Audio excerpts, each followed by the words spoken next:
আসসালামু আলাইকুম। আশা করি সবাই ভালো আছেন। আমি পরাণ বলছি। তো আমি হচ্ছে টিকটকে আমার কিছু কাজের ভিডিও আমি আপলোড দিয়েছিলাম। তো দেওয়ার পর হচ্ছে আমাকে অনেক কমেন্ট আসছে আপনাদের। আমি ছোট, ছোট কাপড় এগুলো কি করি? আমার হচ্ছে আশেপাশে হচ্ছে লাল নীল বোতল থাকে, এগুলোতে কি থাকে? তো সেগুলো হচ্ছে আপনাদের সাথে শেয়ার করব আজকে। তো যে কাপড়টা দেখতে পাচ্ছেন ছোট এক টুকরো কাপড়, এটা হচ্ছে একটা স্যাম্পল। তো বায়ার হচ্ছে বিভিন্ন রাষ্ট্রের বায়ার থাকে। তো যেমন হচ্ছে আপনার নিউ লুক, তারপর হচ্ছে বিভিন্ন দেশের এক একজনের এক একটা নাম থাকে।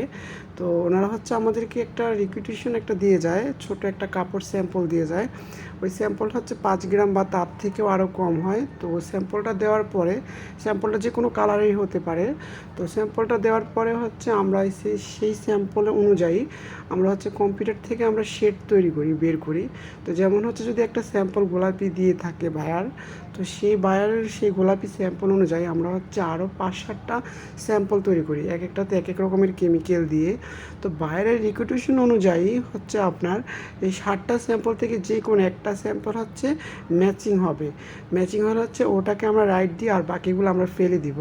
তো যেটা হচ্ছে ম্যাচিং হবে সেটার থেকে হচ্ছে আসলে যে পরিমাণ আমরা 10 গ্রাম কাপড় বা 5 গ্রাম কাপড়ের উপর স্যাম্পল প্রয়োগ করি, তো ওই 10 গ্রামের উপরে আমরা কতটুকু কেমিক্যাল দিয়েছিলাম, তা কী কী কেমিক্যাল দিয়েছিলাম, সেই অনুযায়ী হচ্ছে আপনার ড্রাইং মেশিনে ড্রাইং অপারেটররা ওটাতে হচ্ছে ক্যালকুলেশন করে 500 কেজি বা 5000 কেজি বা 1000 কেজি কাপড়ের মধ্যে কতগুলো কেমিক্যাল লাগবে বা কী কী কালার কেমিক্যাল লাগবে, কী কী শেড লাগবে, তা হচ্ছে তারা সেখানে প্রয়োগ করে আপনার কাপড়টা তৈরি করে বাইরের রিকুইজিশন অনুযায়ী। তো এখানে একরকম কাপড় না, এখানে হচ্ছে সিঙ্গেল জার্সি, টেরউইভ, ফিলিপ, লেকড়া, তো বিভিন্ন রকমের কাপড় থাকে এখানে। তো এই কাপড়গুলো হচ্ছে বায়ারের রিকুইজিশন অনুযায়ী থাকে।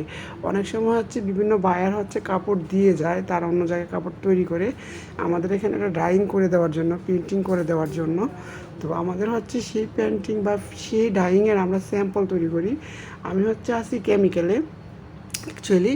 তো আমাদের হচ্ছে এগুলো করতে হয়। তো আমি আজকে আয়রন করি, আমি সব কাজই করতে হয়, যেহেতু এখানে আমরা সবাই ইঞ্জিনিয়ার। এখানে আসলে ইঞ্জিনিয়ার ছাড়া অন্য কেউ কাজ করতে পারে না। এটা আমাদের নিজের হাতে এগুলো তৈরি করতে খুব যত্ন সহকারে এগুলো করতে হয়। আর একটা হচ্ছে আমাদের পাশেই আমাদের অন্য অন্য কলিগ থাকে, তারা হচ্ছে ফিজিক্যালও হচ্ছে বাইরে আরেকটা রিকুইজিশন থাকে। যেমন হচ্ছে বাইরের স্যাম্পল অনুযায়ী একটা জামা থাকে, একটা প্যান্ট থাকে বা একটা কাপড় থাকে, কাপড়ের টেনাসিটি, কাপড়ের শক্তি, কাপড়ের দৈর্ঘ্য, কাপড়ের সূক্ষ্মতা এরকম হতে হবে, কাপড়ের পিএসের মানে তো হতে হবে। তো ওগুলো হচ্ছে তারা চেক করে। অ্যাকচুয়ালি হচ্ছে যে আপনার দেখা যাচ্ছে ফিজিক্যালি যারা, তারা হচ্ছে একটা কাপড় কীভাবে কাটতে হবে, কীভাবে কাটলে হচ্ছে টাইম কম খরচ হবে, কীভাবে কাটলে হচ্ছে এটার কাপড় কম খরচ হবে, ওটা দেখে। আর হচ্ছে যে কতটুকু টাইম খরচ হবে সেই সময়টা তারা দেখে। কাপড় যেমন টেনাসিটি, কাপড়ের শক্তি, কাপড়ের বাস্টিং টেস্ট, বিভিন্ন রকমের পরীক্ষা তারা মানে করে থাকে।